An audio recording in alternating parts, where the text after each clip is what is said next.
whole point of these substances because we have this visceral experience. A lot of people talk about, I got messages, especially with DMT use. They talk about meeting what they believe are autonomous entities that you kind of travel to another dimension. And that's the big difference between like a DMT or an ayahuasca experience and traditional psychedelics like psilocybin mushrooms or LSD.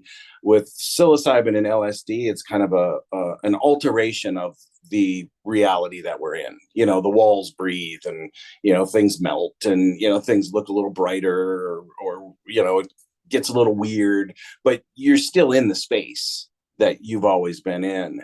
My experiences with DMT have been the reality that we're in dissolves, and almost to a point that it pixelates, that everything kind of breaks down into tiny, tiny molecules, disappears completely. Sometimes you're in a void. Sometimes you travel through this hallucinogenic kind of Alex Gray illustration themed tube. And there is a feeling of being projected as well, being kind of propelled through this. And then you end up in kind of like a void, just in an empty space. And really you're kind of left there as just consciousness. Most of us never learned how to train our brains, which is why most of us needlessly settle, struggle, and worse, suffer. My name is Chris Doris, and I want to make brain training mainstream. This is my series, Tough Talks, Conversations on Mental Toughness. I'm interviewing badasses from all walks of life on what mental toughness means to them and their unique approaches to strengthening their minds. Hey everybody, welcome back to Tough Talks, Conversations on Mental Toughness. I almost skipped all that because I'm so excited about our guest today. So I'm your host, Chris Doris, and before I get to our fascinating guest today, our typical housekeeping item is this. If you are not getting the daily dose mental toughness tips in 30 seconds or less, delivered to your email inbox every morning at around 6 a.m., no matter where you are on the planet, 365 days a year, then that is a situation that we want to address. As well as if you are not getting my blog posts every Tuesday and notifications of every one of these new Tough Talks podcast episodes every other Thursday, we can resolve all of that in one fell swoop by going to my homepage, ChristopherDoris.com, and then the sign up is right there on the homepage. Or you just go ChristopherDoris.com/lists, LISTS, name, email, click, boom, you get all the goodies. All right. So, Troy, my boy Troy, we got a cool history. In a nutshell, and I'll bring it up with him. We went to graduate school together. We were actually roommates for a few years, and we were not friends. We did not get along at all. I would go as far as to say, and so would he, that we became like arch nemeses. We really did not like each other very much, and we have grown. I love the dude now. I love him a lot. He's amazing. He's brilliant, and he's cool, and he's up to amazing things. His history is remarkable. So I don't know how many, probably in the last decade or so, maybe a little bit longer than that actually. Yeah, a little bit longer than that. We really reconnected, and we have a beautiful friendship now. And I'm so excited to share it with you because Troy he is a healer. Okay, he is, well, I think of him as a healer. We'll ask him that. He has his own recovery stories. He was addicted to painkillers, and then ultimately that escalated to opioids. He had a severe opioid addiction, which he is now in recovery from, living a healthy lifestyle. And recently, he and I were hanging out, and he was telling me about his experiences of late with psychedelics and the healing nature of them, which had me instantly fascinated. And it was at that point where I said, Troy, we got to do an episode. So it's kind of funky because we were supposed to have done this interview months ago, but the day of it, when it was initially scheduled, Troy messaged me in the morning and said, "Bright, I got COVID." and I feel like shit. So I said, all right, man, let's postpone. And then I went away for a month and stuff. So anyway, but this is kind of neat. The serendipity of this is that he told me this morning. He texted me and he said, check this out. Facebook just notified me that 5 years ago today, the day of the recording, not the day you're watching this, is the day that I had made a post on Facebook asking my Facebook friends to help me come up with a name for this damn podcast. And then I would give a prize to whoever came up with the name that I ended up using. And it was him. It was actually he and X-Man, Xavier, X-Man. They both came up with Tough Talks. So 5 years ago to the day. And here we are. I think that's pretty cool serendipity right there. But I'm really excited to share him with you. He's so smart. Troy is wizardly smart. I'll tell you a story about him in the history of the Ph.D. program at ASU. He's a forerunner. He's a pathfinder, and a pioneer of sorts. But again, wizardly intelligent, and I'm really fascinated to hear his insights on the healing, the potentially healing nature of psychedelics. So this isn't a conversation. I'm sure we'll talk and joke about like the recreational history of use, but really this is about this is a mental toughness podcast, right? Tough Talks, conversations on mental toughness. But so if you haven't heard me say it before, I define mental toughness as the result, right? Mental toughness is the product of having done so much work on yourself that you're able to experience reality blissfully. You are able to experience reality as it is in all of its infinite splendor, right? Which means freeing ourselves from the conditioning of our past, freeing ourselves from trauma, freeing ourselves from pain. So this is perfectly relevant conversation, and I'm pumped because we haven't had one like this, and this is, I believe, our 110th episode. So without further ado, let's go find my boy, Troy. Where you at, brother? Dr. Melendez, where are you, man? My man, Dr. Troy Melendez. What up, dog? What's up, man? Good to see you, brother. Good to see you, brother. Yeah, you too. That's a sentence that I may not have articulated back in the day. Fuck. That was, dude, not what, like very long. 98? Yes. Something like that. Yeah, because we moved here in 94. Yeah. In August of 94. That's crazy. It's 28 years ago, man. Yeah. Wow. So just so folks know, we won't get deep into it, but it's cool. It's a cool story. So Yeah. Like how we know each other is we were damn roommates. So Troy, this is cool. I love bragging for you with this tidbit. This is cool because Dr. Troy Melendez is the first person in the history of humanity to be admitted to the Ph.D. program in counseling psychology at Arizona State University without a master's degree, directly from his bachelor's degree. Nobody had ever done that before, correct? Yeah, that's my understanding. Yeah. And it wasn't a positive thing for everybody. Some people were deeply disappointed that had happened. Hey, they're just not as smart as you, man. Oh no, I think it was like a faculty thing. It was there was some faculty that had been advocating for master's students, as happens. You have somebody that does your research and you're advocating for them to come into the program, and there's only a certain number of spots, and I guess there wasn't enough communication around the fact that, hey, we're going to skip over a master's student that probably deserved an opportunity as well. And we're going to take a chance and do this, which is direct to admit, which is now kind of a common part of a lot of classes now. Yeah, trendsetter. So, folks know we were roommates. Troy was in the doctorate program, and I was in my master's program, and we weren't the best of friends those days. We may have had some clashes, but we matured. We recovered well. We bounced. Yes. Quite. Yeah. So this is a really fascinating interview. I've been looking forward to this, and it's interesting because we were scheduled to do this 2 months ago, maybe, and you got sick. You got COVID. Got COVID. Like My the day third round. of it. So we postponed. Yeah. And we postponed for today. So the day of this recording, this is so just kick-ass synchronicity.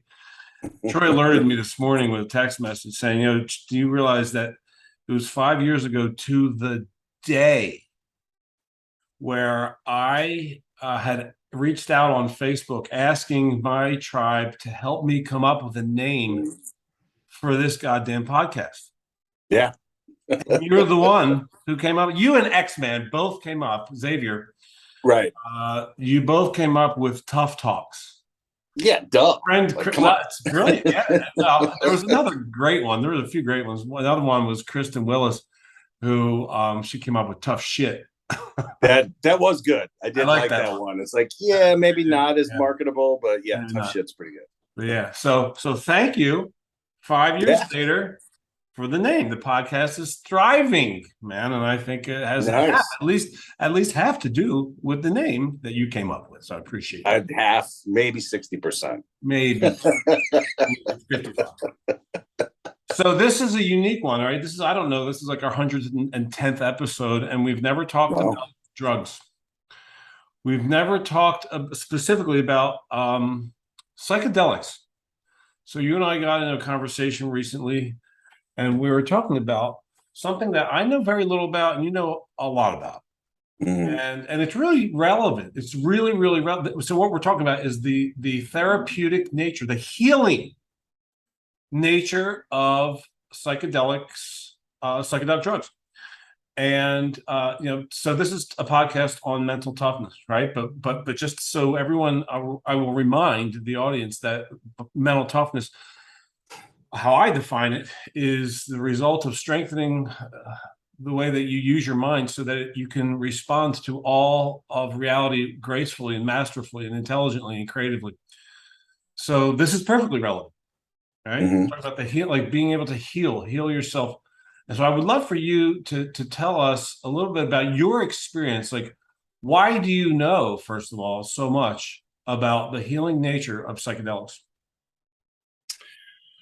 Well, I think definitely, the start of my experience and relationship with psychedelics, college exploration, had mushrooms and LSD.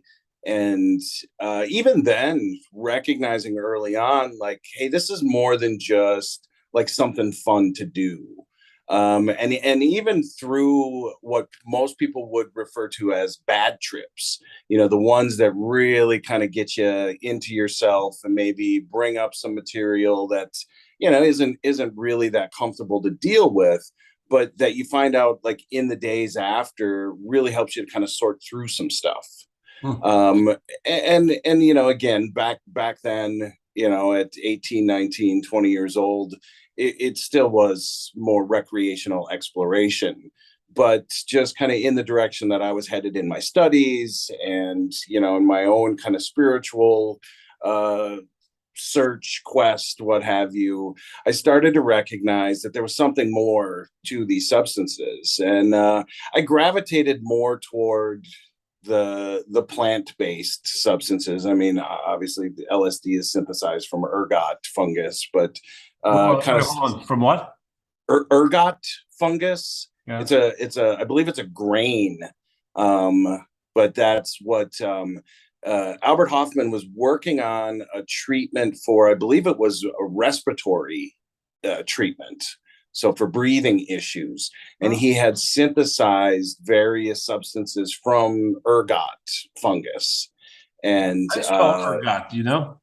ERGOT, I believe. Okay. Yeah, real simple. But he was synthesizing these substances and really he had kind of shelved the research for a while. He had synthesized LSD. And it kind of shelved it for a while, and I can't remember what the idea was behind it that he pulled it out again, but he had accidentally ingested some of it, I think through his skin, and had kind of a mini little trip. Like he felt enhanced perception and a kind of a sense of wellness and whatnot that he it made him curious enough that, hey, Mm. let me try this out. And so then he intentionally ingested some LSD. Obviously, no idea what dosing was really about back then. He ended up taking, I think they said it was like 20 times, maybe 50 times. It was quite a lot. It was beyond a mega dose of LSD at the time. It's known as Bicycle Day. And I believe it's either I can't remember if it's 420 or if it's 419. It was April, either the 19th or the 20th is known as Bicycle Day. And it's because he was riding his bike home and needed some assistance in getting himself home. But yeah, it's a big ordeal. He That's a felt like Cheech he and had Chong been. moment right there. Exactly. Yeah, that it quickly became evident to him that this was really a lot more of an experience that he had bargained for. He had thought at one point in time that he was possessed by a demon as well. It got quite frightening for him. So he had what we I would call a bad guess. trip. Wow. But recognized kind of on the other end of that it really did, it was beneficial for him. Like it was something that it helped him to kind of sort through some stuff. He was able to kind of come back from that, which I think in my experiences is kind of it's the whole point of these substances, because we have this visceral experience. A lot of people talk about, I got messages, especially with DMT use. They talk about meeting what they believe are autonomous entities, that you kind of travel to another dimension. And that's the big difference between like a DMT or an ayahuasca experience and traditional psychedelics like psilocybin mushrooms or LSD. With psilocybin and LSD, it's kind of an alteration of the reality that we're in. The walls breathe, and things melt, and things look a little brighter, or it gets a little weird, but you're still in the space that you've always been in. My experiences with DMT have been, the reality that we're in dissolves, and almost to a point that it pixelates, that everything kind of breaks down into tiny, tiny molecules, disappears completely. Sometimes you're in a void. Sometimes you travel through this hallucinogenic kind of Alex Gray illustration themed tube. And there is a feeling of being projected as well, being kind of propelled through this. And then you end up in kind of like a void, just in an empty space. And really you're kind of left there as just consciousness. And then, depending on whether it's, there's a couple of different types of DMT. NN-DMT is what I think a lot of people are kind of familiar with, comes from the Mimosa hostilis tree. It's the roots, it's the bark of the roots of this tree is where this is extracted from. And DMT is in a lot of different plants. It's in a lot of different animals. We produce it endogenously. There's research that's going into like, okay, well, what's the role of it? Why do we have this? Why do we have receptors that respond to DMT? It is kind of throughout nature. It exists. So there are quite a few different plants that have it in it, but it's most concentrated in this Mimosa hostilis, and that's the tree bark that's used to extract a lot of the DMT that people use. It's also and what is it, 5-HT DMT. I might be getting that wrong right now, but that's the toad venom. That's the Sonoran toads that we have here in our great city.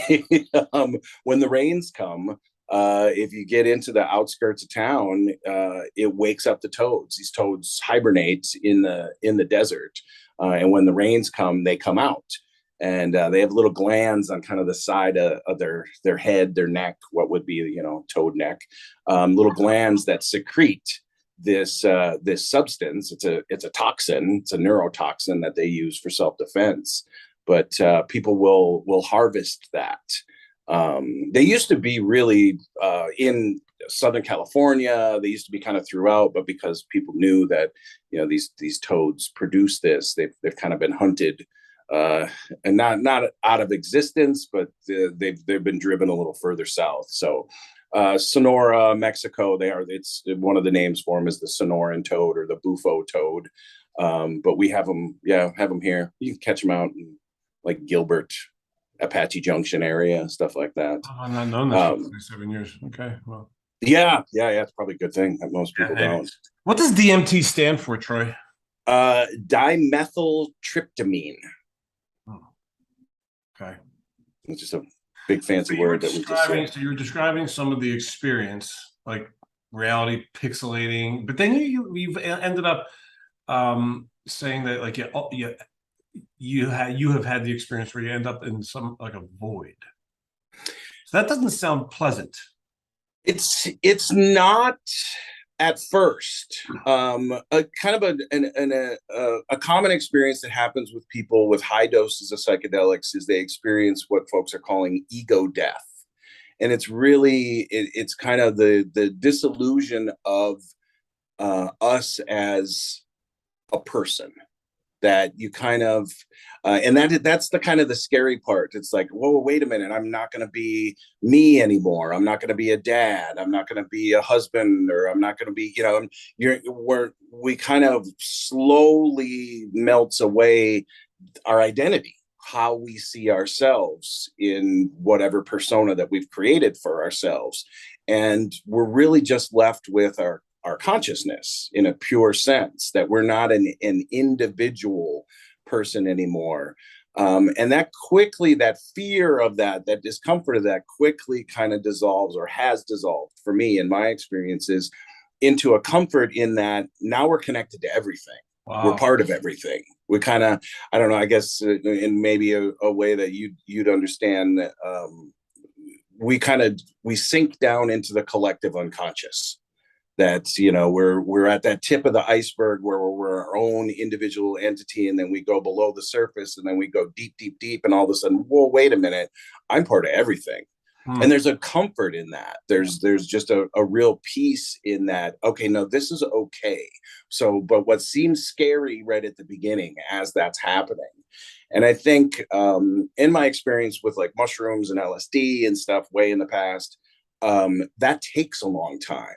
You slowly kind of creep into, wait a minute, I'm not me anymore. And then you sit with that for a longer time. And I think that's what can be a little more frightening, a little more upsetting for people, because it's kind of a gradual process of that ego kind of melting away. Whereas with DMT, it happens in seconds. It's just an immediate experience. Yeah. So how do you take DMT? Is it liquid? Is it pill form? Probably the most common way that folks understand this is through ayahuasca. DMT is the active ingredient in ayahuasca, and so it's brewed as a tea. And it's combined in ayahuasca, it's combined with the vine of another plant, which is really interesting too, just in the history of all of this. The bark of this particular tree and the vine that this other plant comes to that is combined to make ayahuasca, they don't exist in any kind of close proximity to each other. About 1,500 miles away, these two plants exist in Peru and in the Amazon and kind of the area that this has come out of, and we find out about this. And so and what the vine actually acts as a MAO inhibitor, and that allows DMT to stay in your system longer. DMT in just its pure state has a half-life of about 15 minutes. So body breaks it down really, really quick. DMT experiences just with pure DMT through either smoking it or injecting it. Some people snort it, I've heard, but I can't imagine it would be extremely painful to get that into your sinuses. And I would think that would take away from the experience, but I've heard that people do this. But DMT in the pure form and just using it outside of the brew, it responds really fast. It comes on super fast, and then within 10, 15, maybe as long as 20 minutes, it's over. And so you go from an experience that is 10, 50, maybe 100 times more intense than the most intense psychedelic experience you've ever had, to you're back to normal in a half hour. That's amazing. So you were saying something earlier that reminded me of something that I studied actually when I was in India Okay.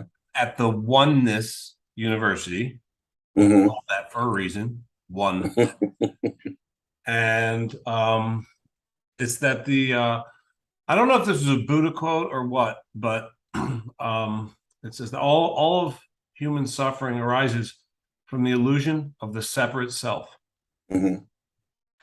So you're saying that you've had the experience, and apparently other people have the experience, where you called it the ego death. Ultimately, so the discouraging or the disillusionment evolves into a serenity, where an acknowledgement that I'm connected to all that exists. Like, now that sounds pleasant.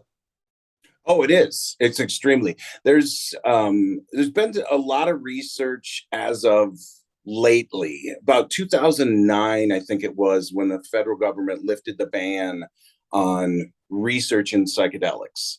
Um, we all, the war on drugs, Nixon, there was a lot of research that was going on in the 50s and 60s on psychedelics, and a lot of promising research. A little known fact: Bill W. of Alcoholics Anonymous fame, he wanted LSD to be part of the treatment for alcoholism. Okay. He had his spiritual experience was, at least part of it, was triggered by an LSD experience.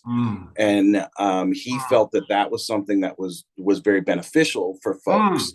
And his reaction to it is really, we see that same kind of justification or the same kind of rationale in current research into psychedelics, is that there's so much that you can get from an enlightening conversation. Somebody brings some information to your attention, and it's like, oh yeah, that makes sense, and it makes sense in my world and my experience and all that, and that can be very profound. And in through talk therapy, that's really what we're going for, is helping people to synthesize that information and make it part of their reality and their worldview.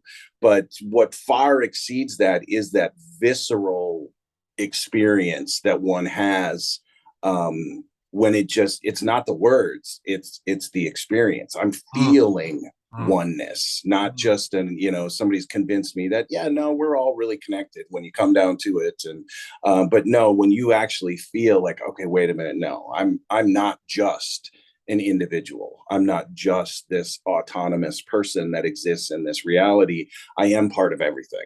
I'm part of everything. Everything has a spirit. Everything comes from, this sense of oneness that's there, that really tends to kind of help folks to work through whatever issue that they're having. That, like you said, is it's coming from that illusion that we are separate. Yeah, and some people make the argument that all of addiction arises from, like, that's self-medicating for that, right? Self-medicating. So I'm really that. So now you have totally sparked my curiosity. I did want to ask you about how crazy it is, like that you said 1,500 miles apart, these two ingredients, these two trees or two plants, and who initially discovered this concoction? Well, it was native healers, traditional healers in those areas. And the oral traditions speak to the fact that anyone that's kind of asked that same question, like, well, how did that happen? Most responses will be that the plants spoke to the healer, and the plants told them, hey, these two things need to go together. So the oneness, the ultimate connection. It's really fascinating. So you are an expert in the field of addictions. So all right. So this guy, Bill W., right, of Alcoholics Anonymous fame, right, wanted, what was it, LSD to be part of the He had suggested LSD based on his experiences in, I think, probably the 50s with LSD, Okay. and how that facilitated his own recovery, and really that spiritual experience that is kind of the cornerstone of the AA movement, is having that spiritual awakening, and you recognizing that, hey, wait a minute, I don't need to live this life separate from everybody. I don't need to self-medicate. I don't need to. There's really, there's comfort in life. The paradox in this is so huge, though, right? Is that I'm taking this drug, right? And the word drug has its own connotation, right?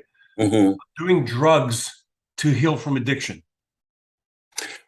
Yeah, well, we use a lot of different drugs, psychopharmaceutical drugs, to Yeah. treat addiction, to treat depression, to treat anxiety. So we're using these substances, and yeah, the same argument can be made. We use illicit drugs to ease those symptoms as Mm. well. Mm. It's just not something that's long term viable as a solution. There's other problems that exist. It's like trying to kill weeds in your lawn by spraying your whole lawn with Roundup or something. You're going to kill everything eventually. You're not going to just get rid of the weeds. But this is more, and really with DMT and psilocybin, I mean, yeah, I know we've classified them as drugs, but throughout history, these substances have been sacraments, really. They've been used in spiritual practices. This whole idea of, the encountering the supreme being, or the oneness, or however you want to see that, encountering God through these substances. It's not a new experience. It's not a new age thing. It's not a current thing. This has been going on for thousands of years. Oh. There's really a lot of interesting things about it too. And if you look at like early Christian and Catholic art, mushrooms are throughout the whole thing. Really? Even there's pictures. I think it's a church in France that has a fresco of the Garden of Eden, Adam and Eve in the Garden of Eden, and it's not a tree. It's a mushroom that they're around. The tree of the knowledge of good and evil is actually a mushroom. Holy moly. There's an author, John Marco Allegro. He was professor of linguistics and I think hermeneutics, and hermeneutics study of the origins of text. And he was one of, I think, 12 people that were allowed to study the Dead Sea Scrolls, the original Dead Sea Scrolls. And so he had access to them. And he wrote a book in the 70s that actually the Vatican initially bought from him to keep it from being published, and then he wrote another version of that book that basically states that the story of Christianity, the story of Jesus specifically in the New Testament, is really just an allegory for a sacred mushroom cult, and that the body and blood of Christ are mushrooms, and that it is through these through ingesting these sacraments, is that's how people get closer to God. And there's even things that's really interesting as you get deeper into it. Some of the justification for it is that I think it's one of the letters of Paul to maybe it's the Philippians. I forget which one it was, but basically one of the letters is he's chastising these people about the body and blood, and the whole idea of transubstantiation, in that you're taking the wrong sacraments, and where some folks have kind of defined that as, well, you're doing the practice wrong, the ritual, you're doing it incorrectly. But another interpretation of that is that they were eating different mushrooms, and that he speaks to, like, through doing it this way, you're ultimately leading to man to get sick and a lot of people thought about that in a spiritual sense, that people were sick in a spiritual sense. But now, kind of through the work of Allegro, folks have kind of looked at it and seen it as, no, it was a literal sense, that they were eating the wrong mushrooms, and the mushrooms were causing people to get sick and to die, rather than to have these spiritual experiences. Mm-hmm. And yeah, I mean, it's, for some folks, they're like, nah, that's a huge leap and you're getting a little crazy with it. But if you look back at a lot of this art that's there, mushrooms are throughout so much of it. There's so many references to mushrooms. And so a lot of folks believe that, it may be that, mushrooms were on the menu for the Last Supper. And that was the way to get to the kingdom of heaven. That's fascinating, man. If you happen to have any links that you can send me to any of that art, oh yeah, definitely. I would love to include that in the show notes here for people to go check out, because that's fascinating. Yeah. No, I just made a note of that. Tons of it out there. That when we're done, if you can, I'll remind you. Mm-hmm. So, do you think that? I mean, you are a healer. Do you acknowledge that or no? I think I can acknowledge that. Yeah, in the industry, bro. Right? I mean, right? You're helping people heal from hurt. Yeah. Okay. Do you think that psychedelics should be fundamentally a part of treatment? Definitely. Yeah, without a doubt. Okay. I think it's. I have a hard time with the whole idea of governmental regulation. I think once we get regulatory bodies involved, things can really, the waters get muddied.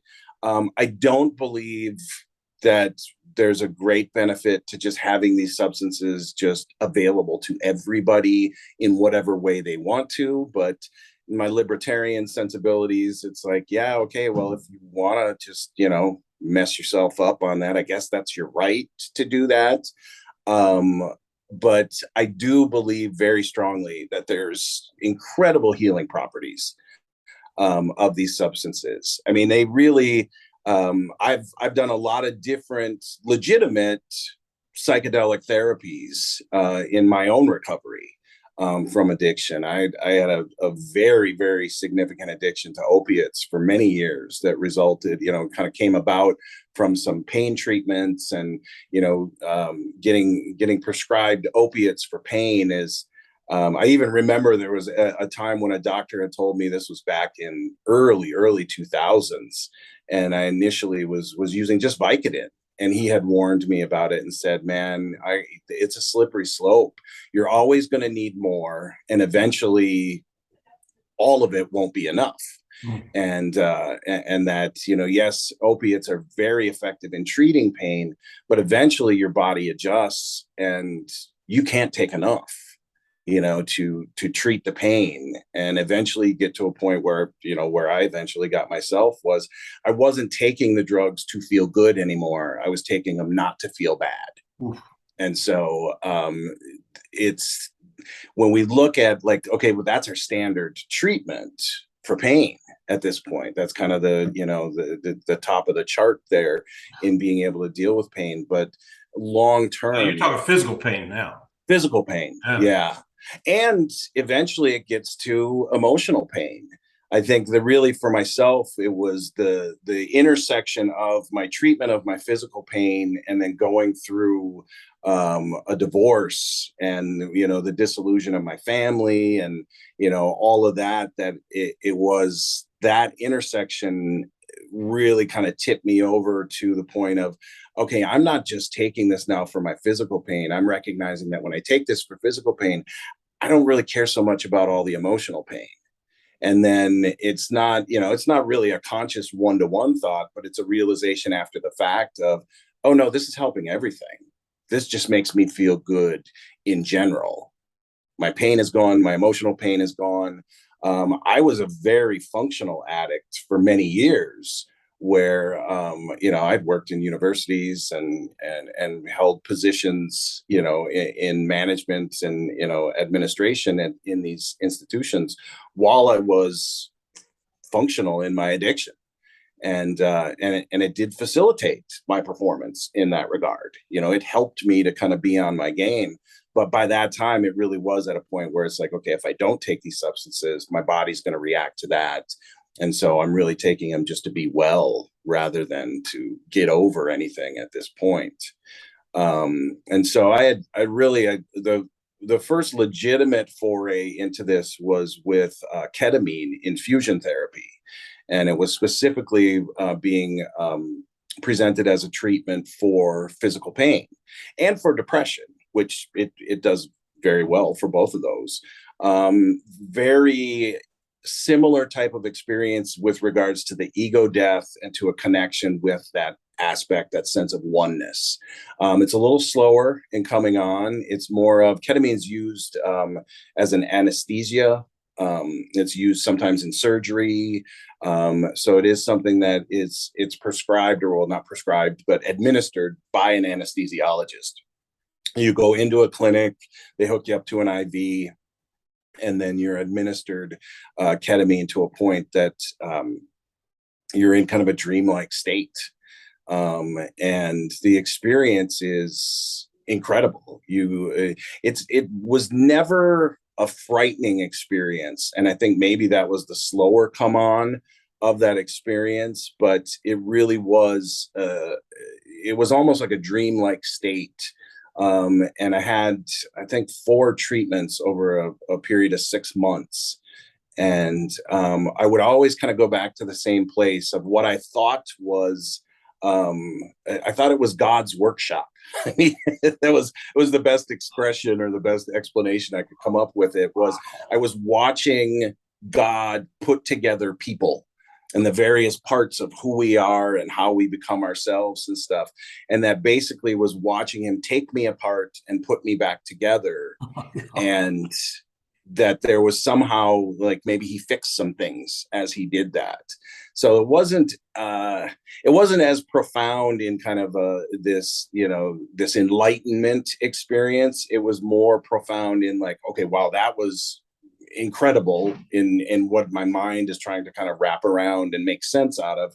But the effects of afterwards, that I recognize, like, I don't need to take the drugs that I was taking as often after treatments.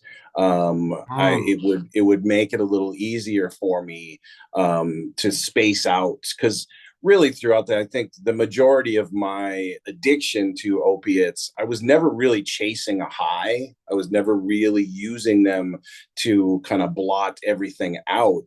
It was more of, I'm taking these so I don't feel sick anymore. They facilitate me being well and taking care of things. I also have kind of an odd paradoxical reaction to opiates that my doctors through recovery had told me, yeah, that's a real big red flag when opiates actually give you energy. Because my current wife, she had asked me about, she's like, I see you take medication, like right when we started dating. And she's like, you take medication throughout the day. And, I'm wondering what that is. And when I told her it was Dilaudid, that I had been prescribed Dilaudid for pain, just the look on her face, I could tell, like, oh, that's maybe not a great thing. Like, you're kind of, and we've talked about it since. And she's like, I just never could really understand. She told me that she could never really understand how lucid I was, how functional I was, when she realized how much of these substances that I was being prescribed and taking. And yeah, I've asked doctors about that and said, yeah, really, it kind of gives me energy. And they're like, yeah, that's a bad sign. That's a bad sign for addiction, when you kind of are energized by that. Whose idea was it to do the ketamine treatments?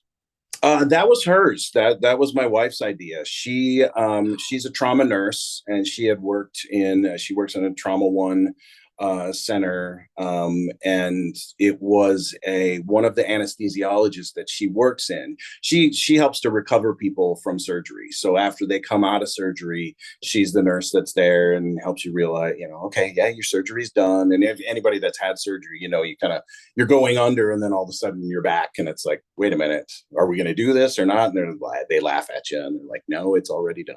So she's in that position. And she worked with this anesthesiologist who had just recently established her own practice I think it's called like Incredible Medicine, or I forget the name of the center, but it's up in North Scottsdale, Paradise Valley kind of area. Um, and she does the ketamine infusion therapies, and a lot of other kind of more supplement based and hormone based treatments, things like that. But yeah, they had been talking, and she had mentioned that, yeah, this is something that they're trying now in the treatment of both pain and treatment resistant depression. And she just thought, this might be a good idea, and asked me if I'd be interested in trying it. Of course, I'm like, yeah, heck yeah, that sounds incredible. Just And from an experiential point, but also, I've gone through a significant amount of treatment and doctor's visits and stuff. I have a pain disorder that it's like arthritis. I have arthritic pain, but I don't have arthritis. I don't have any inflammation markers. So I've tried so many different things over so many different years that just hasn't really been helpful. And it gets to a point, I think we've had this conversation in the past where it's just like, I just don't want to deal with this anymore. It's I tell people I'm passively suicidal. Like I'm never going to do anything to harm myself, but fuck, I'm just tired of this. It's just exhausting to live like this. And so looking for something that's going to help to alleviate some of that has always been, kind of the idea, as I kind of go through just different treatment experiences. So yeah, when she offered that up, I said, let's give it a shot. so yeah, you started talking about the ketamine treatment after you said you're using that as an example of some of your own healing work, psychedelics. What other healing work have you done or have you experienced that's been useful for you, like that you would prescribe or that you would use in your treatment with other people who are addicted or who are severely depressed?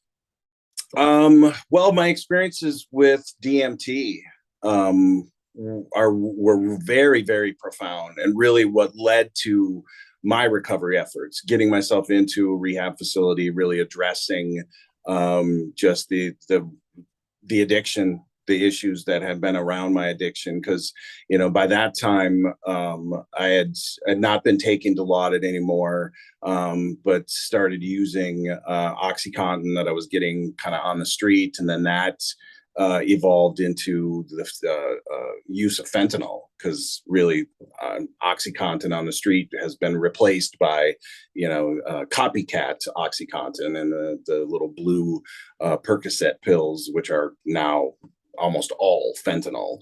And so recognizing that just was not something that I was able to sustain anymore. I forget where I came across it.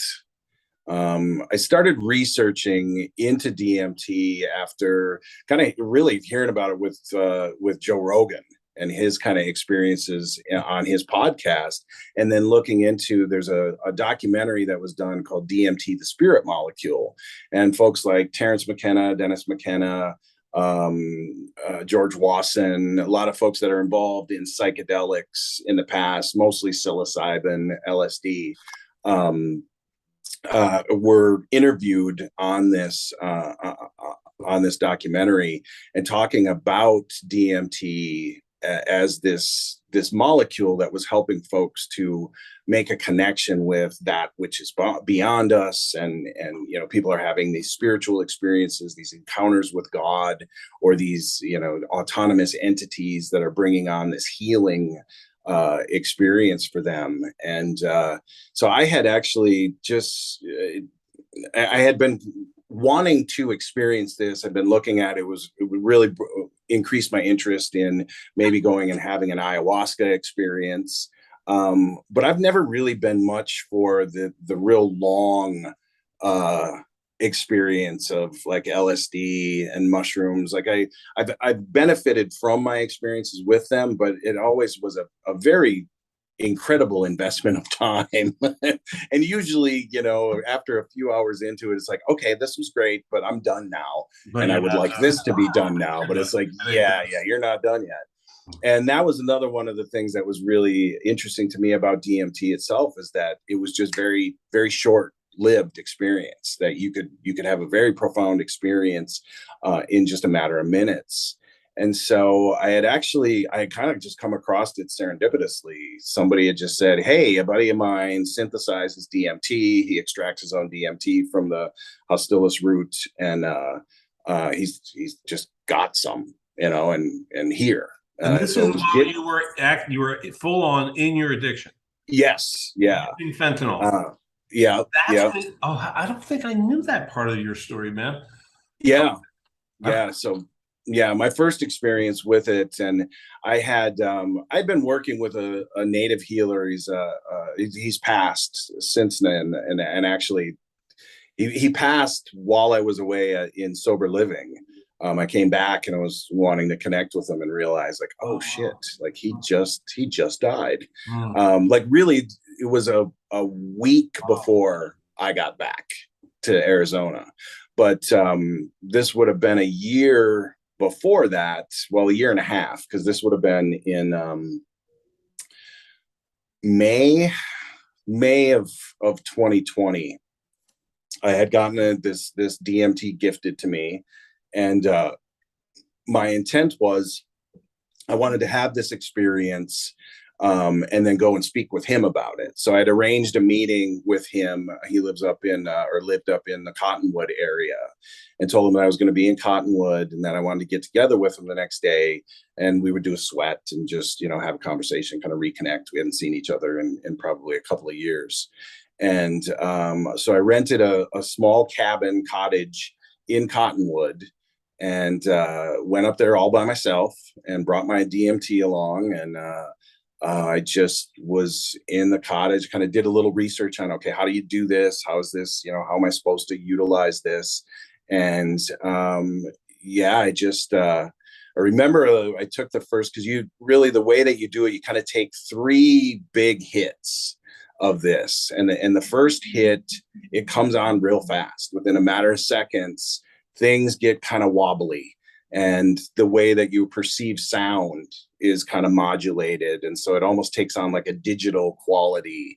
And then by the second hit, you smoke a hit when you say hit. You smoke it, yeah. So in a cigarette, or just roll it? The way I did it, there's different ways to do it. You don't want to put flame directly to it. So the way that I was advised to do it was to sandwich it between cannabis. So to put cannabis I had a glass pipe, and to put a bed down, and then put the DMT on top of it, and then put cannabis on top of it, and then the heat from the cannabis burning above it would vaporize the DMT. Oh, okay. I think essentially it melts it and then burns it, and so you get the effects of that without ruining it. And so yeah, they took the first hit, and I was standing in the cabin, and of course, never experienced anything like this. Everything got kind of wobbly. And then I'm like, maybe I should sit down. And I went and I started to sit down as I'm taking the second hit. And that's when everything, almost like in a Matrix kind of way, the movie Matrix, everything digitized in front of me, pixelated in front of me, and then just fell away. Like the cabin that I was in just ceased to exist. Wow. And then I was in this. How did you feel in that moment? Oh, it scared the shit out of me. Okay. I was like, whoa, wait. But then I knew in my mind, because they said the third hit is really what pushes you over, because you can experience DMT and the hallucinogenic effects of it without having what they call a breakthrough experience, where you actually are kind of shot through this portal. And so as I'm taking kind of the third hit, everything kind of disappeared, but I felt like my consciousness was saying I was elevated above the horizon. And so I was really looking at the lights. I was in Cottonwood, and I was looking at the lights of Phoenix, and there was this sense of the spirit of my loved ones were kind of circling around in Phoenix. But then I could also see Wisconsin and my family in Wisconsin. And there was also this sense of this kind of ethereal circling of the spirit of my loved ones. Because I had some fear at that point as my ego was dissolving. I was like, wait a minute, I'm not going to be a dad anymore. I'm not going to be a husband anymore. I'm not going to be a son. And what's going on? And I started to have this feeling of I'm going to be propelled through something. And I just instinctively kind of reached and I held on to something. And all of the entities that I was seeing, all these spirits of my loved ones and whatnot, started to then circle around me in, above the horizon in Cottonwood. And the message was, let go, Troy, let go, let go. And I'm like, I don't let go of shit, folks. Like, obviously you missed something. I'm not let go of anything. And I remember kind of looking down and seeing my hand holding something and just holding on. And then it was, what I experienced was the spirit of my great grandmother who had passed. She grabbed my wrist and that made my hand let go. And then it was like shot out of a cannon. Just this feeling, this physical sensation of being propelled. And it was through a portal. It was a tunnel. It was, it looked like this big round circle that I just, maybe a black hole type thing. I went through that, and then everything was psychedelics. And I don't know if you're familiar with the art of Alex Gray, but it's kind of a fractal type art, very psychedelic, very. You've seen it, I'm sure. You Alex Gray, Gray, Grey. okay. And it's a very very psychedelic art. Well, if you've seen my most recent Facebook picture, is one of his. Okay. But it was like this tunnel that was illustrated by him.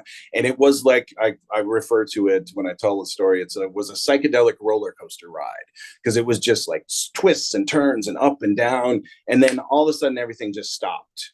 And I felt like I was in what I just perceived as an underground parking garage. It felt kind of wet. It was dark. And, but everything was very still. And then all of a sudden I kind of had the recognition, because I could hear this. It was almost like metallic kind of scurrying, scuttling. And then I observed it's like there's these billions of tiny little creatures that were moving as far as I could see throughout this space. Like the ground was moving, but then it turned out it was these little tiny, you remember the scrubbing bubbles? Yeah. The commercial scrubbing. It looked like that. It looked like just millions of these tiny little scrubbing bubble creatures that were moving randomly, just chaotically on the floor. And as soon as I had the thought in my mind of, I wonder if they know I'm here, bam, they immediately lined up in rows and columns and just like right in front of me, just like got into formation and immediately started this kind of telepathic communication with them. And in my mind, I'm like, okay, well, why the hell am I here? What am I doing here? And they're like, well, you know why you're here. And I'm like, okay, well, yeah, I do. I know why I'm here. I want to stop taking these drugs. I know that this is bad for me. I want to fix my relationships. I want to fix, so it was all of these things. And one of the most profound thing too was like, I want to get over this resentment I have toward my ex-wife. Like, this isn't helping. We have a child together and I don't even like talking to her. And, I got to get over that. And they're like, well, you just need to let it go. And I'm like, oh, guys, this whole let go thing, come on, you got to get over this. Yeah, you and guys they're like, let go. yeah. And they like, well, here, look at this. And again, I don't, it's like it's in remembering these things, it's kind of like remembering a dream. But in my mind at that time, it was like they held out a cell phone to me and they're like, look at this. And as soon as I looked at it, there was really nothing there to see. But as soon as I, focused my attention on what they were holding out to me, this just sense of relief and just shedding of all of that kind of visceral anger and, kind of that negativity, it just washed away. It just disappeared. And really the message was just, let go, let things be, everything is fine just the way it is. It was just very reassuring. um and then it just, as quickly as it kind of came on, they all just started waving. Now again, they look like little scrub brushes to me, but for some reason they had arms that they could wave. And they were, I recall, like, they were saying deja vu as they were waving. And I'm like, okay, that's really freaking weird. But I remember something was opening behind them. It was almost like these huge concrete doors were opening up behind them. And I could see a light. It was very bright in there. And this light opened up. And I kind of had this feeling of light at the end of the tunnel kind of thing. But instead of moving toward it, I was moving away from it as they were waving and bidding me deja vu. And I could see there was some movement going on inside that room, but then I open up my eyes and I'm back in the cabin, and the cabin existed, and just blown away, completely blown away.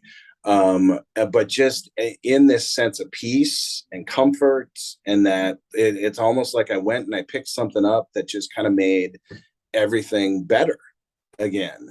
Wow. And I had a sensation like I didn't have that kind of constant feeling of pain and tightness that I normally had. That was gone. I just had a sense of well-being. And I remember it was 2 days before I used any opiates again. I had no feelings of withdrawal the next morning. That was one of the most remarkable things for me, is that it was like, wait a minute, I'm feeling pretty sick at this point in time, and I need to use something so that I don't feel sick. And yeah, I went and I kind of retold the story with George Sanchez, who's the healer that I had worked with. Mhm.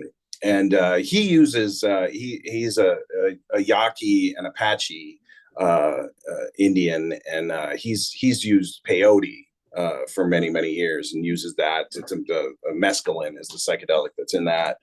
So he's very familiar with kind of using substances like that to get into the spirit world, and having those profound experiences, and just validated. I mean, there wasn't a whole lot of more enlightenment that he offered through that, but just really a lot of validation of that's a path. That's a path that people have used in the past, and it's a sacred path that people go, and that we find that healing. We find what we're looking for in that. And so that experience really Wow. triggered a lot of just interest in doing more research and finding out more about it. Would you say that was a monumental pivot point in your recovery process? Oh, definitely. It helped me to see that recovery was possible, because I think where a lot of folks get, especially with opiates, is that you become so dependent on the substances to not feel bad, Yeah, yeah. that you just don't think that that's ever possible again. That if I don't have these substances, then I'm not going to be able to deal with anything. And this helped me to see that no, that's possible. Now it didn't, it's not this panacea where it's like a miracle cure where oh, hey, I never have to use this again. Right. But and there's not going to be any negative side effects. I'm not going to have any withdrawal effects and stuff from this experience. But I went through detox. I went through an awful experience in my detox. But really, having had that experience, it helped me to see that okay, there's light at the end of this tunnel.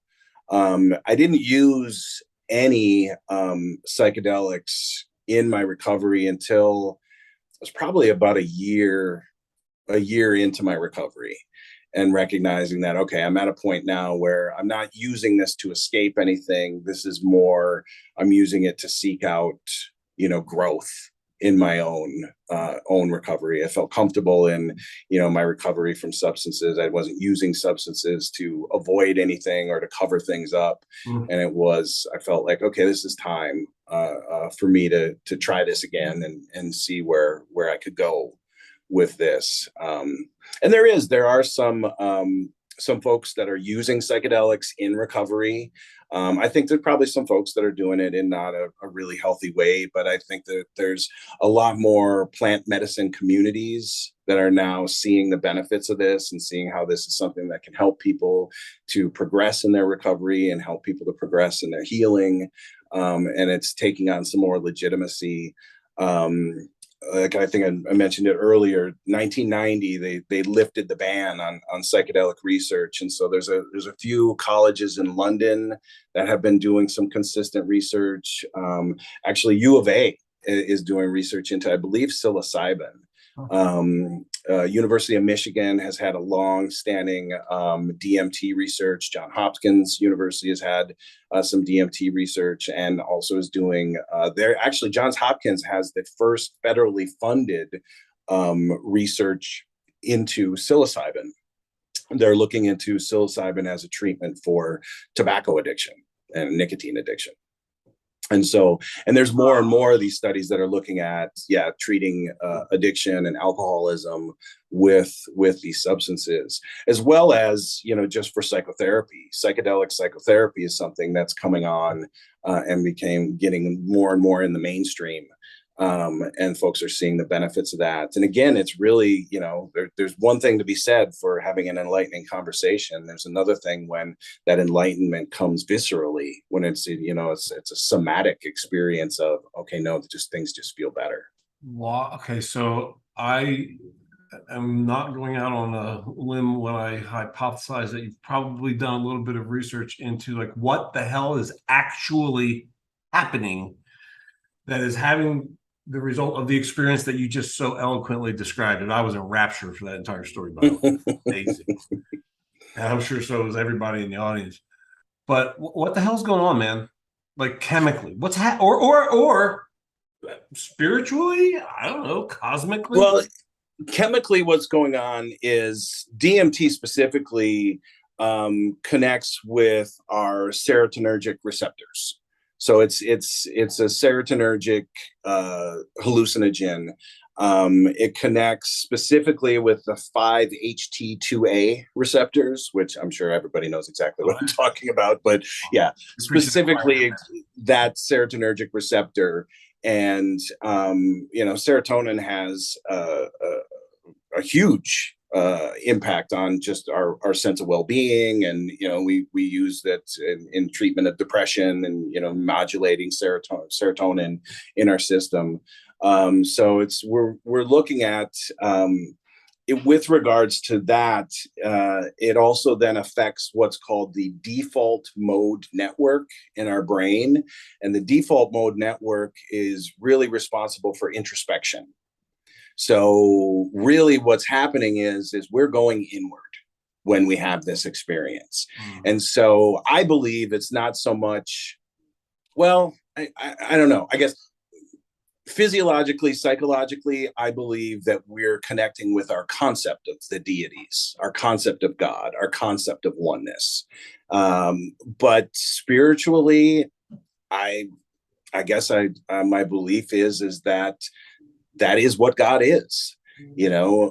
Jesus in his teaching said, I am man just as you are man, or you are God. I am God just as you are God. That basically God is within us. That's where we seek it.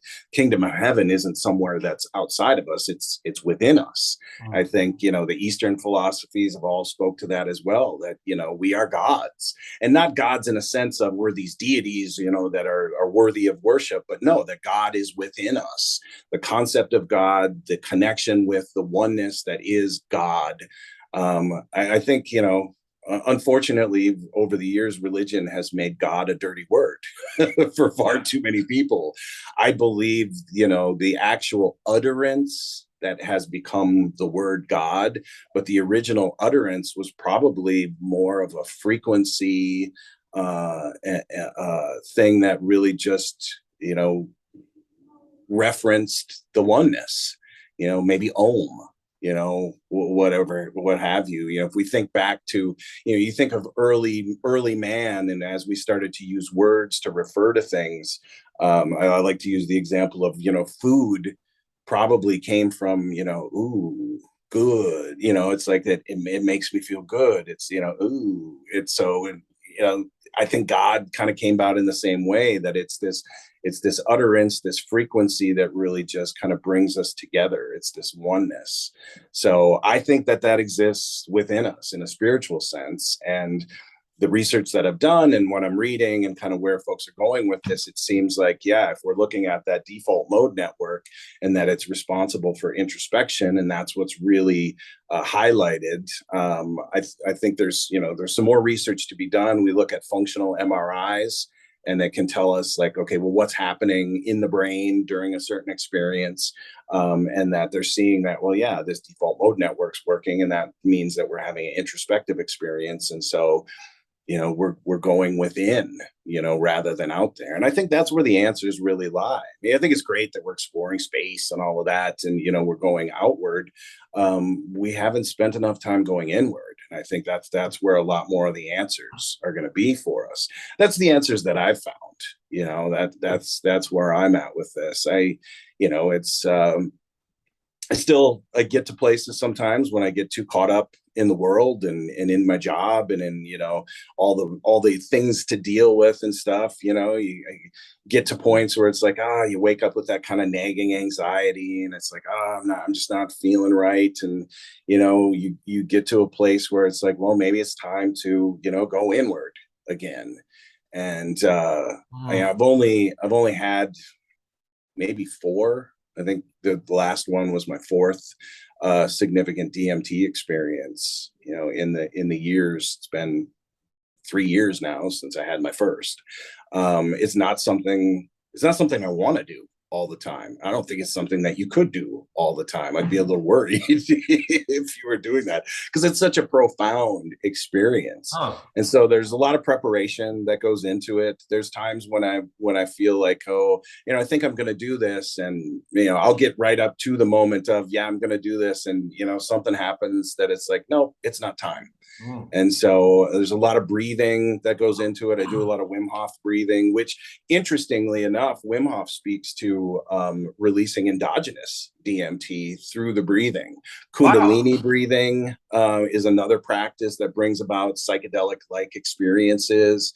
That dragon's breath, the kind of the hyperventilating and really hyperoxygenating ourselves. I've had some experiences where I've kind of transcended the ego through breathing. I haven't had as profound experiences I've had with the substances, but I've had some pretty profound experiences just through breathing, and being able to kind of disconnect from the sense of ego, just Can you just through. teach us a little bit of that right now? Well, it's really, I mean, it's very simple. Wim Hof's method is really the easiest kind of base to go from with that, where it's he does a series of 30 breaths. It's very deep. You want to breathe in through the diaphragm, take very deep breaths in, and then just kind of let the air go out at a pretty good pace. It's about, one breath, every 3/4 of a second. You're in and out Show me. pretty quick. So I'm not it's I don't have to do 30, but just show me.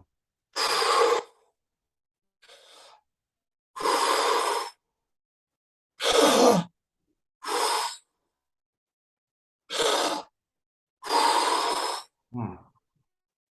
and I mean, even with just that, what I did, like 4 or 5 there, I'm lightheaded. I get a little tingle in my hands.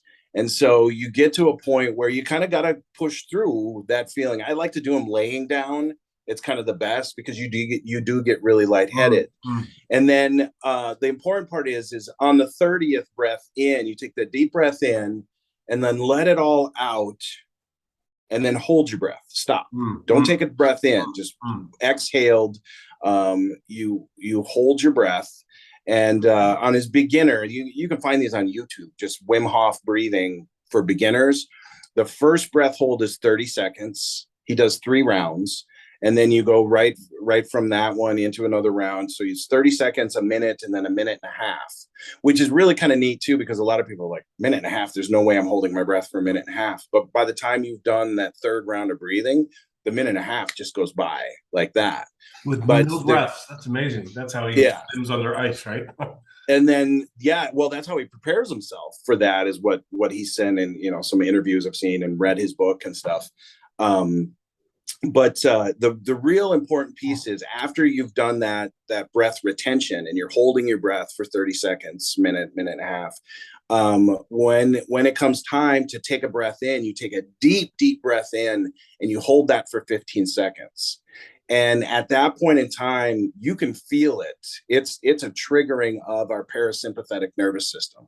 It's shutting down any anxiety. It's shutting down any depression. You feel it's.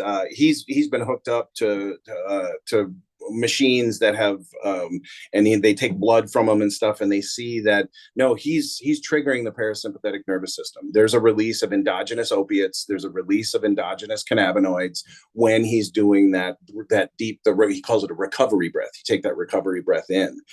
You feel like you're going to pass out sometimes. You feel that tingly, and that's where you get that sensation of kind of transcending the ego. So I've done it, I've done the breathing exercise. Anytime I'm feeling out of sorts, I'm going to sit down, I'm going to take 11 minutes. I'm going to do a Wim Hof, 3-round breathing exercise. When I'm really kind of up in my head, I'm having a bad day, I'm really dealing with some super stress, or if I just really want to push the limits, I'll just do round after round after round. I'll do it for an hour. And that's at a point where you get to those psychedelic states where it's like, okay, I'm not in my body anymore. I'm having an experience that is akin to, low level of a psychedelic experience, a psychedelic substance. But yeah, there's folks that said they've had full on like visual experiences and from holotropic breathing. This is a Stanislav or Stan Groff and his holotropic breathing. So it's born out of a lot of that. And Kundalini breathing, that's another exercise that's done very similar to this. But yeah, it's through breath retention that we can release endogenous substances that help us to reach these states as well. There's about 10 times throughout this conversation where, I don't know if you've noticed, because you're just dropping wisdom bombs left and right, that I have started to laugh. And I'm not laughing at what you're saying. I'm laughing. Right. I'm amazed at how much fucking shit you know about so much shit. You know so much shit about so much shit. Yeah, I don't know. I guess it's impressive, brother. It's hard to let go. My request of you is to never hesitate again. If somebody says, "Are you a healer?" You go, "Fuck yeah, I am." You are, brother. I'm so proud of you, man. I really am. I'm so proud of who you are and who you choose to be. Yeah, I appreciate that. And you have your own podcast, yes? yes, we do. Can we let people know about it? Yeah. I mean, it's a little bit more fun. It's more comedy. We're poking at stuff. It's called The Crimson Kings, and we take a not so serious view of something. Sometimes we get a little serious. But yeah, we like to look at conspiracy theories. We like to kind of poke at current culture, especially my co-host Chaz likes to really get fired up about current woke culture and stuff. So I try to be a balance for some of that. We go back and forth. It's all in good fun, it's more of a comedy thing. It's more of a release that we have. But yeah, you can find that basically anywhere. Where do people go to follow you, man? To connect with you or follow you? Man, yeah, I gotta work on that right now. I'm just working out on the reservation. Yeah, but you're on LinkedIn and you're on Facebook. Oh yeah, LinkedIn, Facebook, I'm there. Yeah, Troy Melendez in that. Melendez with Z, for those of you with a Z watching, yes, or reading this, or out there on your walks or your bike rides, listening to the audio only. It's Melendez with a Z. Yes. Melendez. Well, this has been captivating as hell, dude. Right. I mean, seriously, man, I feel like I just ended story hour and I was mesmerized the whole time, man. Nice. Yeah. I realized that it was actually story hour. I was that went by quickly. I was just a little concerned. I'm like, what am I going to talk about for an entire hour? Yeah. I didn't even the last experience I had, we actually, when we were going to do this podcast, and I had started to tell you about my most recent DMT experience where I woke up a couple of times the night before. That was just bizarre.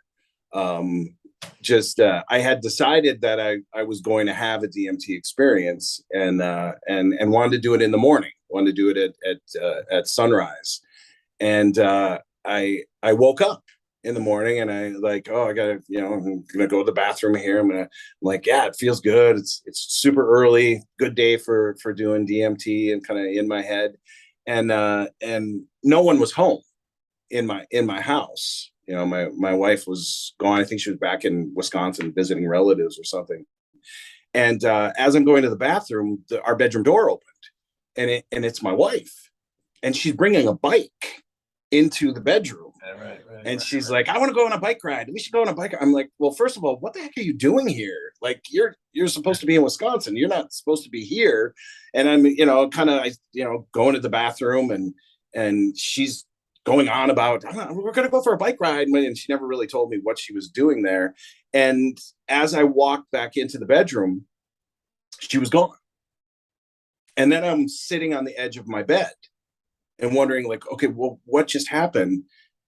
And then I woke up, and I'm like, okay, wow, that was weird. And it's one of those, I think we've all had those dreams where we've woken up and thought that we went and did something, and then it's like, no, it wasn't awake. That was a dream again. And so I'm like, wow, okay, that was really intense. Definitely doing some DMT now. Like, that's, after that experience, definitely doing DMT. So I'm like, oh, I was dreaming, so I didn't go to the bathroom. I'm going to go to the bathroom now. The door opened, and my wife comes through the door with a bike, and I look right at her, and I'm like, you want to go for a bike ride? And she's like, oh my God, how did you know? I'm, all proud of myself, and I'm, going into the bathroom, come back out into the room, and she's gone again. And I'm sitting on the edge of the bed one more time, and then woke up for third time's a charm. And that time I actually woke up, and immediately, immediately went down, and like, okay, yeah, this is the sign. Things are good. Things are right. Because I think that's that's with all psychedelics too, is the most important part of it is set and setting. What's your mindset going into this? What's your intention in this? And if you're just intending to have a good time and be frivolous about this, that might not be the best way to go about this, because these are sacraments, and that's where, I hate to be that guy, but I guess I do like to be that guy sometimes. You're messing with something that's way beyond what we understand. Yeah. And there's a certain reverence that you need to have for this. There's great healing properties within these plants. But if you approach them in a sideways manner, it's might not work out really well for you. There's just some folks that need a lot more supervision with things like this. That's where I kind of vacillate between. It's like, yes, this should be available to everybody, but no, maybe not everybody in every situation. Because there's folks that, these are very, very profound experiences. And I don't know that all of us have the psyche that's ready for this. And for some folks that are really struggling with significant psychological issues, it could be a trigger that's not something they should be doing on their own.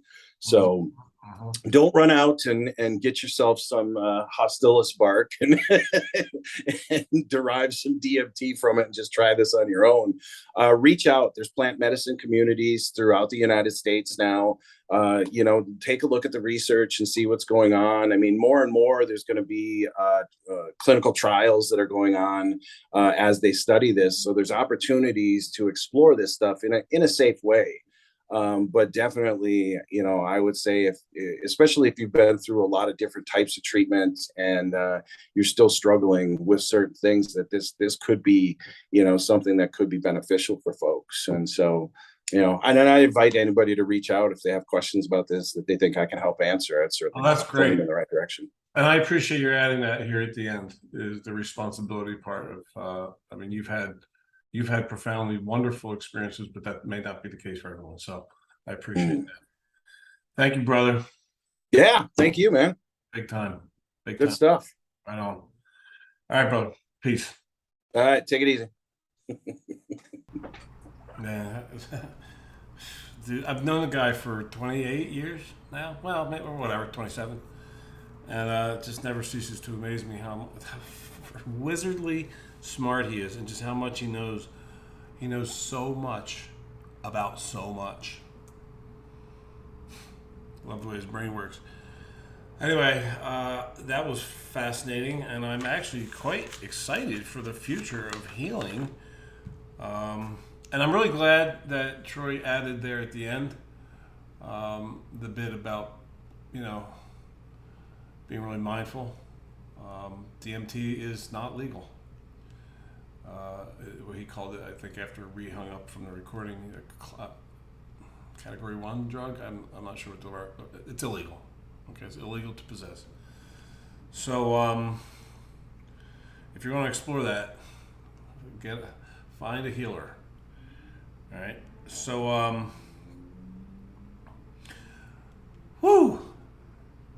I came up with, as I was listening to him talk about God, and then he mentioned Om.